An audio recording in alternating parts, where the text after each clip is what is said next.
샬롬 류선생의 구속사 천국열차 유도순 목사님의 신구약 성경 파노라마를 낭독하는 시간입니다. 지금은 로마서 파노라마 6번째 시간 그 이름을 위하여. 구절은 1장 5절. 그로 말미암아 우리가 은혜와 사도의 직분을 받아 그 이름을 위하여 모든 이방인 중에서 믿어 순종케 하나니. 사도는 첫 절에서 자신의 신분을 예수 그리스도의 종 바울은 사도로 부르심을 받아 하고 종과 사도라고 소개를 했습니다. 본문에서는 자신이 사도로 부름을 받아 경로와 부여된 사명을 말씀하고 있습니다. 경로는 은혜를 먼저 받고 그 후에 사도의 직분을 받았노라고 말씀하면서 자신의 사명을 그 이름을 위하여 모든 이방인 중에서 믿어 순종케 하는 이라는 것입니다. 이 말씀은 우리에게 너무나 절실하고 중요한 의미가 있습니다. 2일 그로 말미암아 우리가 은혜와 사도의 직분을 받아 합니다. 5절 상반절 기억 그로 말미암아 즉 우리 주 예수 그리스도로 말미암은 세 가지 요점에 대해서 말씀하고 있습니다. 첫째는 은혜와 사도의 직분을 받아 둘째는 그 이름을 위하여 셋째는 이방인 중에서 믿어 순종케 하는 일을 하기 위해서라고 말씀합니다. 먼저 그로 말미암아 우리가 은혜와 사도의 직분을 받았다는 점을 상고해 보겠습니다. 기억, 우선 생각해야 할 것은 은혜입니다. 은혜란 받을 만한 자격이나 공로가 없음에도 값없이 주는 선물을 의미합니다. 받을 만한 자격이나 공로가 없는 것만이 아니라 반대로 진노를 받아 마땅한 우리들이었습니다. 니은 사도 바울은 남달리 은혜라는 감격에 젖어 있었던 듯 싶습니다. 은혜라는 말만 들어도 눈시울이 뜨거워지고 가슴이 뭉클해지는 것이 바울이었습니다.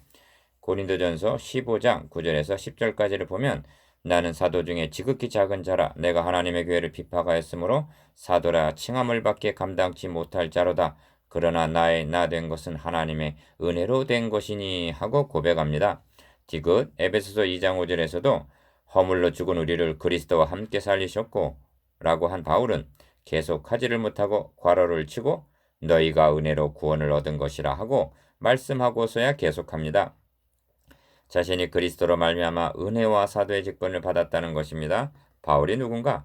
내가 전에는 회방자여 핍박자여 포행자였다고 말합니다. 디모데전서 1장 13절.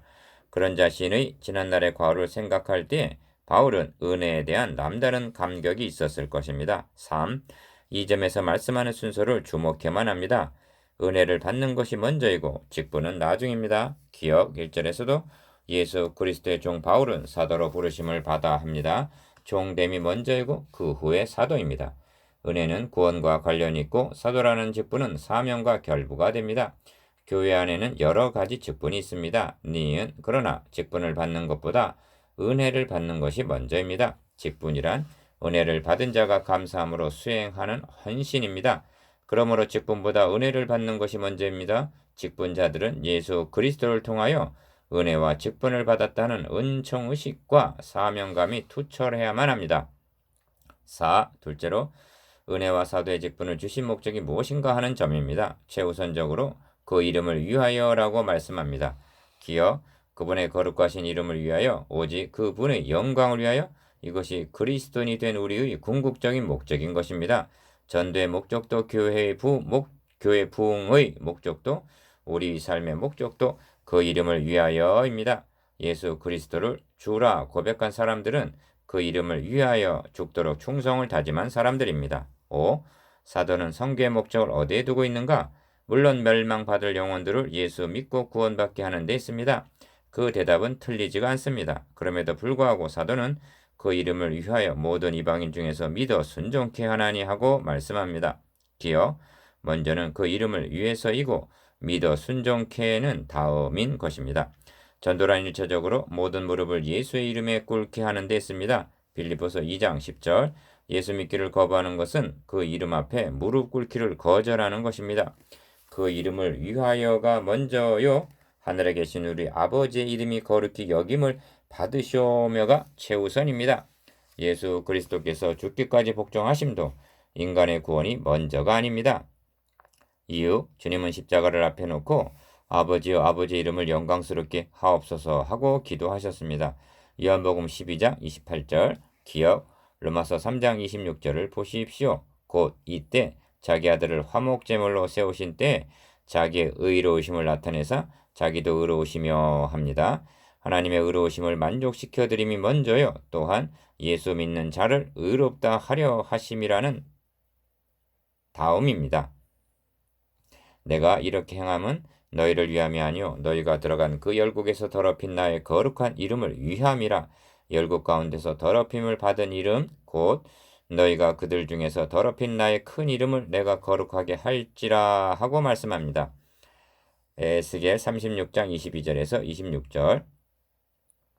7. 셋째로 전도의 목적은 입으로만 주여 주여 하는 사람들을 양산하는 것이 아닙니다. 다시 말하면 머릿수만 채우는 것이 아니라 믿어 순종케 하나니까지 나아가야만 하는 것입니다. 주님께서도 내가 너희에게 분부한 모든 것을 가르쳐 지키게 하라 하셨습니다. 마태복음 28장 20절. 기어 믿어 순종케 하나니의 뜻은 어떤 그리스도는 믿고 순종하는가 하면 어떤 이는 믿으면서도 순종하지 않는다는 그런 뜻이 아닙니다. 믿어 순종케 한다는 뜻은 믿는다는 것은 순종을 의미한다는 말씀입니다. 반대로 순종하지 않는 것은 믿지 않는 것이라는 뜻입니다. 그러므로 믿음과 순종은 둘이 아니요 하나입니다. 순종이 뒤따르지 않는 믿음은 이미 죽은 믿음인 것입니다. 한마디로 믿고 순종치 않는 사람은 그리스도인이 아니라는 말씀입니다. 니은 누가복음 6장 46절에서 주님은 너희는 나를 불러 주여 주여 하면서도 어찌 나의 말하는 것을 행치 아니하느냐 하십니다. 주인님 하고 부르는 정도에는 주인의 명령대로 복종해야 함은 너무나도 당연하지 않느냐는 말씀입니다. 결국 불순종의 믿음이란 모래 위에 지은 집과 같아서 무너져 파괴됨이 심하니라 하십니다. 디귿 사도 바울이 이방인의 사도로 세우심을 입은 것은 입으로만 주여 주여 하는 교인들을 불러 모으기 위한 것이 아니었습니다. 믿어 순종케 하기 위해서였습니다. 믿어 순종하는 자들이야말로 그 이름을 위하는 자들이며 먼저 그의 나라와 그의 의를 구하는 그리스도인들인 것입니다. 마태복음 6장 33절. 리을 그렇다면 오늘의 그리스도인들이 나 자신은 어떠한가를 돌아보게 합니다. 우리를 위하여 죽으시고 우리를 위하여 다시 사셨으며 머지않아 우리를 영접하러 다시 오실 그분을 위하여 그 이름을 위하여 믿어 순종의 삶을 살아야만 하지 않겠습니까? 묵상해 봅시다. 1. 예수 그리스도로 말미암아 바울에게 베푸신 두 가지가 무엇입니까? 2. 그것을 주신 목적이 어디에 있습니까? 3. 그리스도인이란 삶의 목적이 어떻게 바뀐 사람들입니까?